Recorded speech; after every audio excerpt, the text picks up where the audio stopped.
Selamat malam teman-teman semuanya yang sudah nyempetin untuk mengikuti Zoom kita. Terima kasih sudah meluangkan waktunya pada malam hari ini.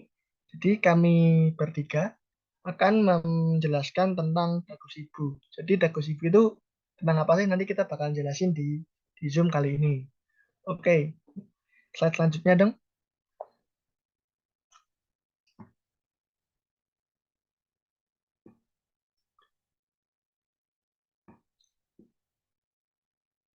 Oke, untuk kelompok dari Dagusibu ini ada 3 orang. Ada saya, Muhammad Arafi, selanjutnya ada Mutiara Yanuar, dan yang terakhir ada Nabila Hanun. Oke, untuk yang presentasi nanti dilanjutin sama teman saya. Silakan yang bertugas. Saya persilahkan untuk mempresentasikan tentang Dagusibu ini.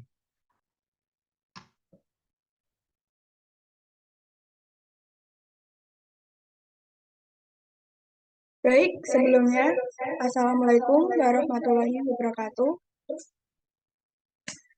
Saya Mutiara Yanuarudian Pramesti sebagai penyampaian materi di sini.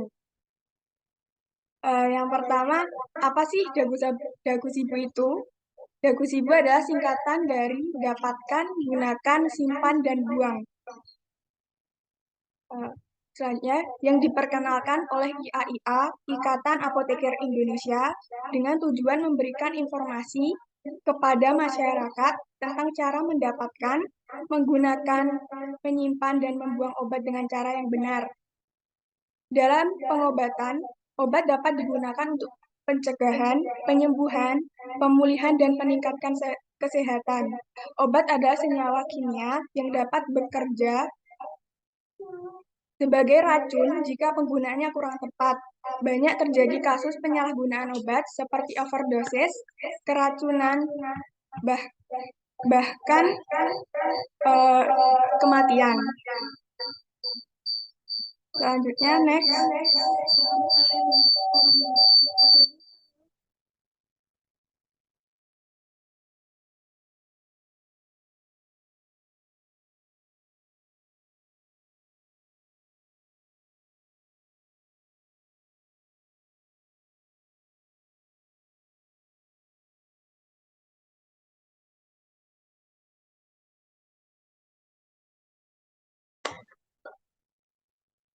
Selanjutnya, untuk menghindari hal-hal yang tidak diinginkan, masyarakat perlu untuk meningkatkan pemahaman tentang penggunaan obat yang baik, yaitu dengan menerapkan prinsip Dagusibu. Yang seperti yang telah saya jelaskan tadi, dapatkan artinya dapatkan obat dengan benar, gunakan obat dengan benar, simpan obat dengan benar, buang obat dengan benar. Selanjutnya, next.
Selanjutnya, dapatkan obat di tempat yang resmi.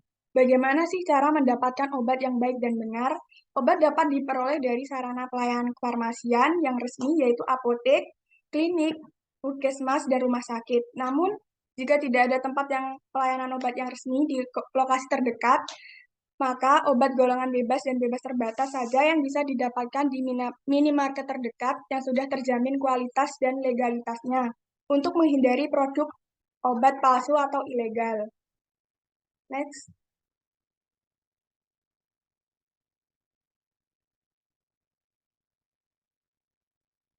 Selanjutnya, Di mana sih tempat mana saja yang bisa mendapat obat resmi? Yang pertama ada apotek, kedua rumah sakit, ketiga toko obat yang berizin, ketiga klinik, kelima puskesmas. Pasti teman-teman di sini kebanyakan membeli obat atau orang tua teman-teman di obat-obat yang pasti kayak toko kelontong ataupun toko-toko yang nggak ada legalitasnya. Lah, diusahakan teman-teman itu membeli obat itu di apotek ataupun toko obat yang berizin karena di situ udah terjamin legalitasnya atau resminya. Misal teman-teman belinya di toko kelontong pasti kan nggak tahu itu distributornya dari mana, orang yang membeli itu produksinya dari mana kan kurang jelas. Jadi lebih amannya teman-teman bisa membeli di salah satu tempat atau mendapatkan di salah satu tempat yang sudah disebutkan tadi. Next.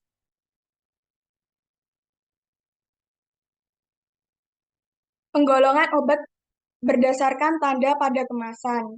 Ada 4. Yang pertama itu obat bebas. Obat bebas boleh dibeli secara bebas tanpa resep dokter. Eh, Tanda ini tertera di kemasan obat. Pasti bagi orang-orang yang eh, belum tahu atau orang-orang yang awam, pasti belum tahu tentang logo ini. Sebenarnya logo ini itu sebagai syarat ketika kita membeli obat. Obat bebas terbatas ini dibeli boleh langsung ke apotek tanpa harus resep dokter. Contohnya yang paling gampang itu paracetamol ya. Teman-teman pasti tahu obat paracetamol. Nah, obat itu termasuk obat bebas terbatas, boleh dibeli tanpa harus ada resep dokter. Soalnya yang kedua, obat bebas terbatas, yaitu obat yang boleh dibeli secara bebas tanpa resep dokter, namun ada peringatan khusus. Jadi obat ini boleh dibeli, tapi ada peringatan khusus untuk membelinya. Selanjutnya, ada obat keras. Obat yang hanya boleh dibeli dengan resep dokter. Obat ini boleh, tapi dengan tanda kutip, obat ini boleh dibeli dengan tanpa resep dokter jika termasuk obat yang golongan OA. OA itu adalah golongan obat wajib apotik yang hanya ada yang obat yang terdaftar di apotik aja yang boleh diberikan. Contohnya itu antibiotik. Antibiotik kan pasti ada chloramphenicol. Terus teman-teman pasti sering belinya asam mefenamat ya untuk meredakan nyeri itu. Nah, itu boleh dibeli di apotek tanpa resep dokter. Soalnya itu obatnya obat wajib apotek yang tertera di obat wajib apotek itu. Selanjutnya, obat narkotika. Obat narkotika itu hanya boleh diberi dengan resep dokter dan dapat menyebabkan ketergantungan. Lah, obat ini yang nggak boleh dibeli langsung di apotek. Obat ini hanya boleh diberikan dengan resep dokter. Karena pastikan obat narkotika tahu sendirilah untuk memberikan kenyamanan, biar kita ngefly lah dampaknya.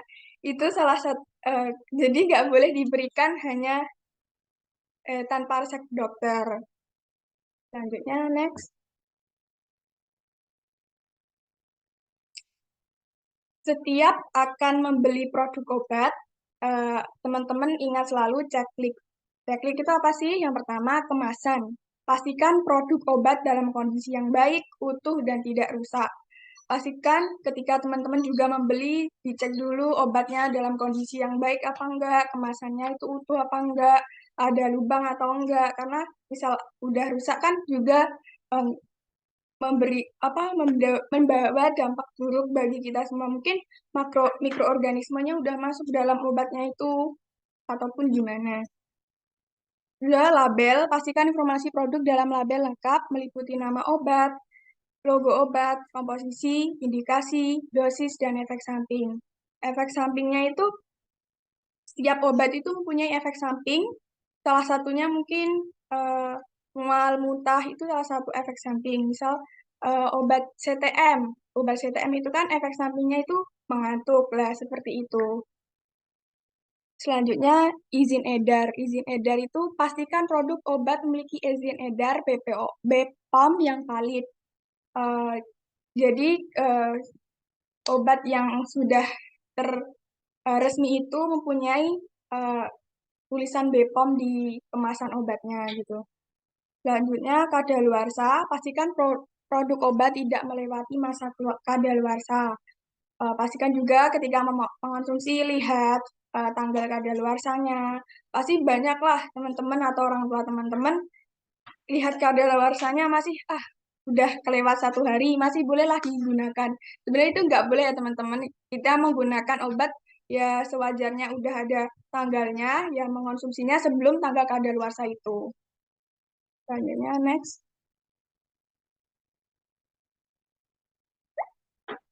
Yaitu gunakan obat sesuai aturan penggunaan. Hal yang harus diperhatikan sebelum menggunakan obat yaitu dosis, kedua aturan, ketiga lama penggunaan. Dosis itu pasti seperti bagaimana cara menggunakan obat yang baik dan benar, yaitu bacalah cara penggunaan obat sebelum menggunakan. Baca misalnya 3 kali sehari, ya kita minumnya 3 kali sehari. Gunakan obat sesuai aturan pakai yang tertera pada etiket atau brosur. Ketika teman-teman mendapatkan obat, pasti kan ada etiketnya. Kayak 3 kali sehari sesudah makan atau sebelum makan. Jadi harus membaca dengan teliti aturan pakainya. Selanjutnya pastikan waktu minum obat sesuai waktu yang dianjurkan. Jika sedang konsumsi beberapa jenis obat, sebaiknya konsultasi kepada apoteker terkait waktu minum obatnya. Selanjutnya, jika sedang hamil atau menyusui, konsultasi kepada dokter atau apoteker obat yang aman untuk dikonsumsi. Penggunaan obat bebas atau obat bebas terbatas tidak dimaksudkan untuk penggunaan secara terus-menerus. Obat antibiotik harus dihabiskan. Jadi obat antibiotik itu pasti teman-teman jarang jarang tahu ya kalau obat antibiotik itu harus dihabiskan.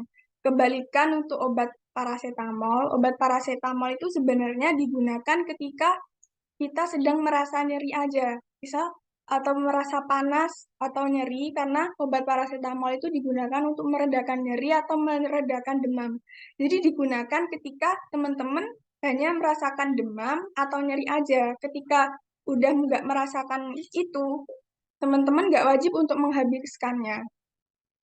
Selanjutnya, hindari penggunaan obat milik orang lain meskipun gejalanya sama. Konsultasikan terlebih dahulu kepada dokter atau apoteker. Hentikan penggunaan obat jika muncul reaksi alergi atau efek samping. Selanjutnya, next.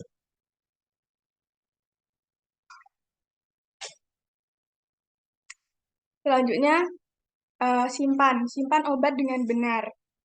Perhatikan aturan penyimpanan pada kemasan obat, letakkan obat jauh dari jangkauan anak-anak, terhindar dari matahari langsung, simpan obat dalam kemasan aslinya, jangan melepas etiket yang menempel pada obat. Next. Penyimpanan obat berkaitan dengan stabilitas obat untuk mempertahankan kualitas obatnya agar tetap memiliki efek pengobatan yang diinginkan, sehingga perlu diperhatikan terkait cara penyimpanan obat yang baik dan benar. Setiap jenis obat mungkin memiliki cara penyimpanan yang berbeda. Konsultasikan dengan apoteker mengenai cara penyimpanan obat yang tepat. Next.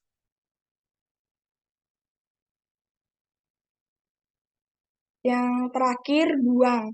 Buang obat dengan benar. Ciri-ciri, gimana sih ciri-ciri obat yang rusak? Yang pertama terjadi perubahan warna, bau, dan rasa, timbul bintik-bintik atau noda, obat yang pecah, retak, atau puyer, terlihat lembab, lembek, basah, dan lengket.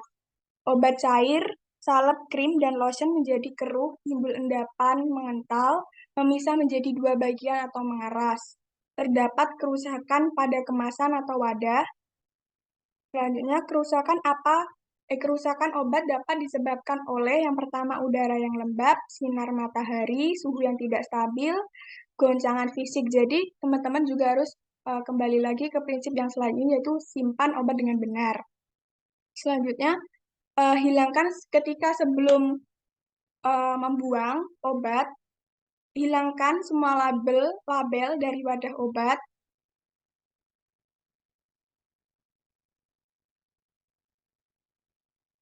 obat, tablet, dan kapsul harus dihancurkan dan dimasukkan ke dalam plastik dicampurkan dengan tanah atau air. Untuk obat sirup, buang isinya pada saluran pembuangan air. Kemasan obat harus dirobek atau digunting sebelum dibuang. Jadi, agar obat dapat memberikan manfaat bagi tubuh dan keamanan bagi lingkungan, ingat selalu dagu sigu, dapatkan, gunakan, simpan, dan buang. Konsultasi dengan apoteker untuk mendapatkan obat yang berkualitas. Sekian teman-teman presentasi atau pemaparan materi dari kami. Mungkin ada pertanyaan.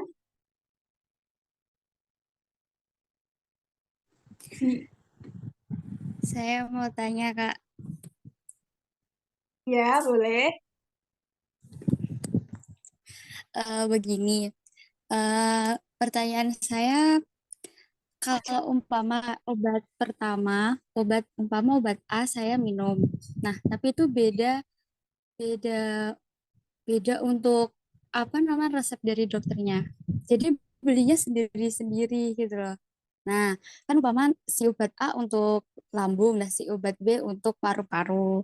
Nah, itu saya kemarin sakit lambung, terus besoknya aku kambuh terus periksa lagi saya sakit paru-paru. Nah, di sini boleh nggak saya minum dua-duanya obat dalam sehari? Makasih.